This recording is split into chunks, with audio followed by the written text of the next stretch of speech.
Those of you who are new to the channel, who've just subscribed in the last few months, may not know about this series because the last time I put out a Tea Time Thoughts episode was... It's been 84 years. The past is past. Here's a brand new episode of Tea Time Thoughts where I take in your questions and I answer them while drinking tea. This is going to be a two-part back-to-back Tea Time Thoughts episode, basically because I'm traveling and I don't have any other content and I can't shoot. But I hope it's going to be a lot of fun. We're going to be talking exclusively about movies, nothing else this week and next week. So a lot of you sent in a lot of questions on Instagram about movies, so let's get right into it. Harish.23_ asks, watched Dune? Yeah, I did watch Dune. I actually watched it last night on the big IMAX screen in Palazzo. Did I like it or not? I don't know. I liked it and I didn't like it for a few reasons. I liked it mainly because of the visuals. I like pretty much anything that Denis Villeneuve makes. He makes some of the most visually stunning movies, whether it's Arrival or Blade Runner 2049, even though I didn't understand any of that movie. He's one of the few guys who takes sci-fi and makes it look like art, because if you look at any other sci-fi movie, most directors, they go over the top with the VFX and everything, but I'm really a fan of directors who have a very, very strong visual aesthetic. They're very, very, very particular about each and every frame that comes on the screen, and Denis Villeneuve is one of them. I also like the sound design of the entire film. I'm not just talking about the music, which is amazing, by the way. Hans Zimmer you can safely say that he's back after a few not so great performances, but the sound design, I don't know, it's oddly satisfying. There's one particular character in the movie, I don't want to reveal too much, but he's one of the negative characters, and there is something on his back that is moving like this, and then you can hear, I don't know, it's weirdly satisfying. Yeah, I liked Dune for the visuals and the sound, but I really couldn't connect to the story or the characters. I really didn't care. Of course, there's one aspect in which you draw parallels to a few countries and the relationship between those countries in the last 30 years. But other than that, Shriman_283 asks, your top 5 Korean movies. Top 5 Korean movies mostly have to be thrillers, and most of them are Bong Joon-ho movies. I'm just going to tell you some of my favorite Korean movies from the top of my head in no particular order, okay? I love Parasite. I love Memories of Murder. There's a great thriller movie called Chaser. The Host. I never expected to like a monster movie, but what a masterpiece of a movie. There's another movie, I don't know who it's directed by. It's called A Taxi Driver. It has the same guy from Parasite in it. The story is pretty simple. It's about this very kind-hearted but very poor taxi driver. He's a little bit greedy also. So what he does it on one day, this is sometime in 1980, it's based on a true story, and there's a city in South Korea called Gwangju, and he has to take this particular passenger over there. They know that there is some kind of a problem happening there. Everyone tells him not to go there, but he accepts the fare anyways because he needs the money. So he takes him there, and when he gets there, shit is just...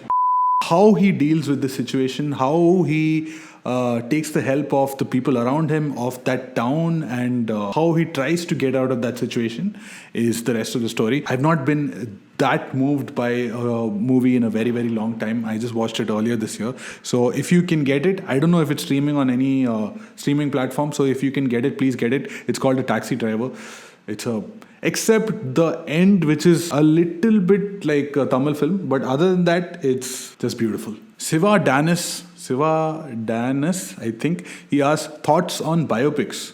Some of my favorite movies are biopics. Like if you can consider Social Network as a biopic, that's one of my favorite movies of all time. But the thing that most people do wrong with biopics, especially in India, is that they basically take the Wikipedia page and then convert it into a film, which is, I don't think it's necessary. It's like a overused, overdone kind of a storytelling format. That's why a film like The Social Network is so interesting. It is a biopic. It is about the story of Mark Zuckerberg and his relationship with his ex-best friend Eduardo Saverin, but The screenplay is such that it takes place at 3 different points of their lives and it cross cuts between all of them, and it is so intense. And the whole movie is just driven by dialogues. It's just dialogue after dialogue. It's like tuck, tuck, tuck, tuck, tuck. It just goes like that, but it's still so interesting to watch. There is so much drama. So if a biopic is made interesting, it doesn't have to take the entire life of the person, the entire story, and every little boring incident and make them as like demigods. That's not necessary. You can just take one small part of their lives also and make it really interesting. Kevin Karthik.18 asks, rank Scorsese films. My list would be right at the top is Goodfellas. Goodfellas is one of my all-time favorite movies, not just by Scorsese but by anyone. Departed. I know it's a lightly commercial popular choice, but maybe not. Maybe fuck yourself. I love Departed. I've watched it 15-20 times easily. So Departed would be next. Wolf of Wall Street, Mean Streets, Taxi Driver. I know Raging Bull is supposed to be one of the all-time greatest films or whatever, but I really didn't like Raging Bull that much. Or maybe I watched it at a time when I wasn't mature enough to understand it. Shutter Island, I know it's not one of his best, but it's still one of my personal Scorsese favorites. Yeah, I think that would be my top 5 list. Goodfellas, The Departed, Wolf of Wall Street, Mean Streets, Taxi Driver. Neer_J Rawat. I think it's Neeraj Rawat. I think he asks best animation movies. I'm not a very, very big fan of animation. For a long time, I wasn't a big fan. But some of my favorite animation movies have to be Shrek. I don't know why Shrek doesn't get enough love. Like, it was one of my favorite movies as a kid. Toy Story, the earlier movies, I don't think I watched 3 and 4, but Toy Story 1 and 2, I really love. From the recent ones, I really love Soul. Coco is also another movie I liked. Inside Out, that's another movie I really love. I have a weird confession. I have a pretty sad confession to make. I have not really watched Kung Fu Panda fully. I have not watched, what is that dragon movie? How to Train Your Dragon. I have not watched all of that. I don't know. I've not watched a lot of these supposed to be seemingly great animation movies. But yeah, these are some of my favorites. I'm a lot more into Japanese anime movies, which is like the Studio Ghibli movies. Spirited Away, My Neighbor Totoro, Arrietty, Howl's Moving Castle. Oh, there's this movie called The Red Turtle. Most of you might not have seen that movie. It's so magical. It's so beautiful. There is absolutely no dialogue. I don't think there's any dialogue. I watched it quite a while back. If you haven't watched it, please check it out. Books and Chai something asks, how many unfinished movies or series? I'm going to show you my list. So this is how I watch movies. This is my Notion app, and I have a separate watch list where I keep a track of all the movies I watch or have to watch. So this is my done column. I just finished Only Murders in the Building, Doctor, Shang-Chi, all of that stuff. I'm watching Succession. I'm still watching The Startup. And this is a list of all of the things that I have to watch. So it just keeps going. Basically, life is a series of unfinished movies and TV shows. The Unreliable Narrator, your favorite screenwriters. Aaron Sorkin is God. Quentin Tarantino, of course. I also really like Vetrimaaran. I don't know how he creates that much tension in pretty much every single scene of his film. Especially if you look at Vadachannai or if you look at Asuran. All of these movies, it's so tight. During his interviews, he says that he thinks only logically. Most of the time, he changes a lot. He improvises a lot. I don't know how, but I think he's an excellent screenwriter. I really want to see a Vetrimaaran script. I really want to read a Vetrimaaran script. Anupratap_Harish asks, do you believe cinema can change a person's lifestyle and opinions? Because films can only change your, the way you dress, the way you do your hairstyle.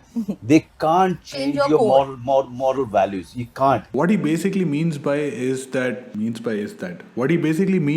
is movies alone cannot change your entire perception, your entire attitude towards some group of people or towards life itself, whatever it is. You have your upbringing, you have your parents, your friends, your teachers, all of the society around you, and adding to that, just one drop could be movies. And I know a lot of people can get a little influenced by that, but that is not the only thing. Movies are not the only thing that influence you. That is what I believe, at least.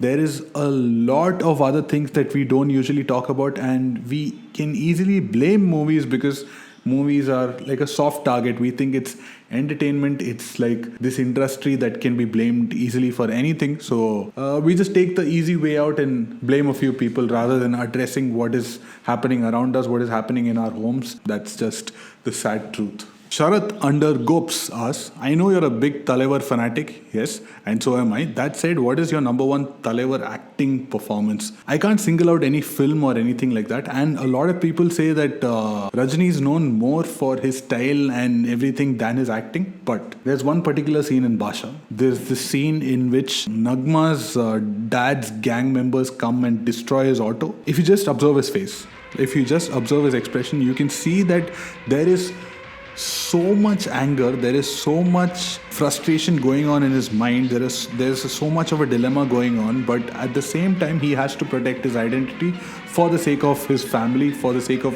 one promise that he kept, and if he wants he can come and up everyone in that place, but still this guy just controls all of his anger and just smiles. Like, it's one of the most painful smiles that I've ever seen. And after that, even after that, when the auto is completely destroyed, he goes to the auto, he walks to the auto slowly, and then he looks below the hood, and from below the hood you can see his mother looking at him. She's completely helpless, and he is also completely helpless, but he just smiles and he just goes about getting his auto together, and his friends also know. They also can't do anything. I think that performance, I know it might seem commercial, it might seem over the top, all of that, but for me, I don't know, that scene, I will always remember that scene. Kevin Karthik.18 asks, film with best original soundtrack. See, I know when you say best original soundtrack, mostly you're talking about a Hollywood film, but I really want to mention a Bollywood film, a Hindi film. It's a film called Dev D.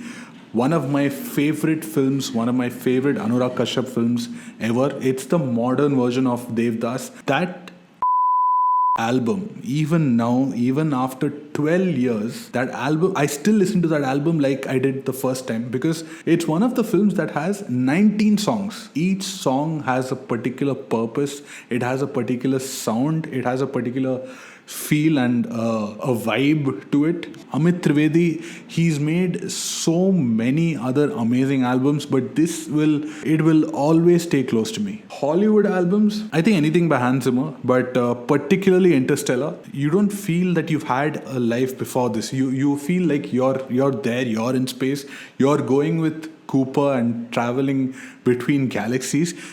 That's what that soundtrack really gives. And I also love the Forrest Gump soundtrack because it features some of my favorite kind of music from the 60s and 70s. I also love the First Man soundtrack. Very underrated. I think it's by Justin Hurwitz. One of my favorite soundtracks. That's a Social Network soundtrack by Trent Reznor and Atticus Ross. Ooh, that soundtrack makes me feel powerful for some reason. Whenever I'm working and I'm listening to that soundtrack, it feels like whatever I'm creating, even if I'm making trash, it makes it feel like I'm creating a masterpiece. The Perpetual Kid asks, commercial films or art films or artistic with commercial elements. Excuse me? Yes. What is telling? I think a very, very, very well-made commercial film, made artistically, whatever that means. But I don't think there's any joy, personally for me, I don't think there is any other joy that comes close to what a really good commercial film provides. So for me, a commercial film, a really well-made commercial film, any day. Marvel 14 asks, movies that inspired you. Dude, a lot of movies inspire me, but the Rocky series, especially Rocky 1, Swades, the Shah Rukh Khan movie, Rang De Basanti, we'll talk about Rang De Basanti a little bit later, Forrest Gump. Okay, just leave everything else.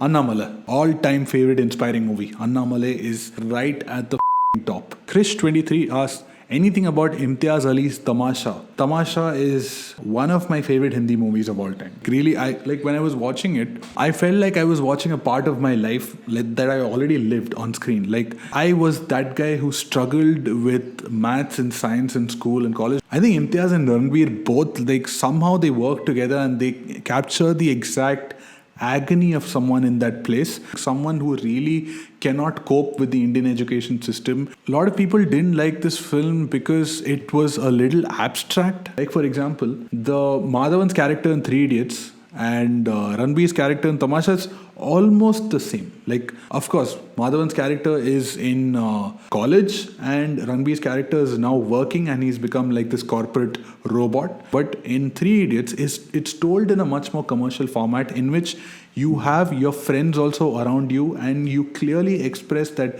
I don't want to do this, I want to become a photographer. And the entire struggle is about how he manages to tell his dad that, I don't want to do this. In Tamasha, it's a lot, the struggle is a lot more internal. Like, we really can't even understand what he's going through unless you've gone through that yourself. It's not really out there. Tamasha is a lot more internal. Three Idiots is a lot more commercial and out there. That's why it became such a big success. Tamasha, a lot more people couldn't really relate to it because it was a little abstract in its storytelling. But I still love it the way it is. It's a beautifully made, beautifully shot film. And if anyone tells you that you shouldn't like Tamasha, like...